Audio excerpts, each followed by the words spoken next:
Over 60 leaders from Europe, Latin America and the Caribbean met in Brussels this week to talk about how to strengthen the partnership between the two regions. It was the second time ever that the leaders met in an EU-CELAC summit. Apart from climate change and new development goals, trade and business was high on the agenda, too high according to civil society groups. They argue that the economic relationship between the EU and Latin America and the Caribbean is not a healthy one. In fact, it can even give rise to conflict and social injustice. Laura Sullivan had the attention of the political leaders for a few minutes when she spoke on behalf of a large group of NGOs, both European and Latin American. She questioned if the partnership was really helping the people. We're told that trade deals are partnership deals. They're not at the moment. They're not really about benefiting people. The benefits of EU free trade agreements are going to a small group of people. We need to see these benefits extended. Laura Sullivan says that some of the CELAC countries are among the most unequal in the world. While many of them have had massive economic growth, large parts of the population still lives in poverty. She also points at the trade as such, which has increased a lot. The trade volumes have doubled the last decade. It's mainly primary goods going from the CELAC countries to Europe, while more advanced products go in the other direction. This does not create a level playing field. In addition, the trade and European investments, which are also on the rise in the region, could even spur conflicts.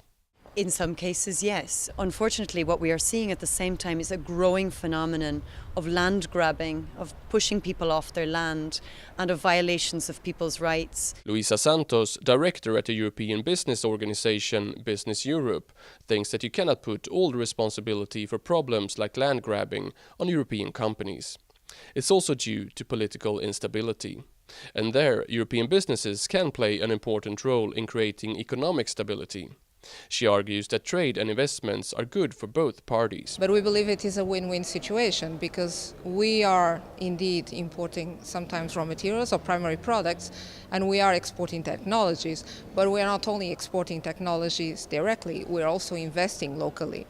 So this means we are helping the countries to improve in the value-added chain, and hopefully at a later stage they will be able to also export other types of products. From the EU side, they emphasize the importance of the relationship, which according to Council President Donald Tusk, is built on mutual and equal respect. But among the political leaders, few talked about issues like human rights and equality specifically. One exception being Rafael Correa, the president of Ecuador. He is one of Latin America's left-wing leaders, and he also co-chaired the EU-CELAC summit. He did raise some ethical points that companies have to respect. For instance, fair treatment of workers.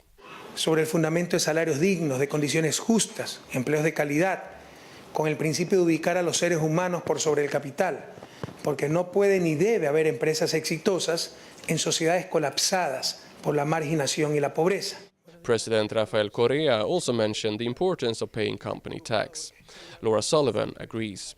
European companies must pay their fair share of taxes in the CELAC countries, but more binding regulation on human rights would also be needed, she says. The theme for this week's summit was to create prosperous and sustainable societies for all citizens. But for that to really happen, there has to be a change in the relationship between the EU and the CELAC countries. According to civil society groups, it has to become a true and equal partnership.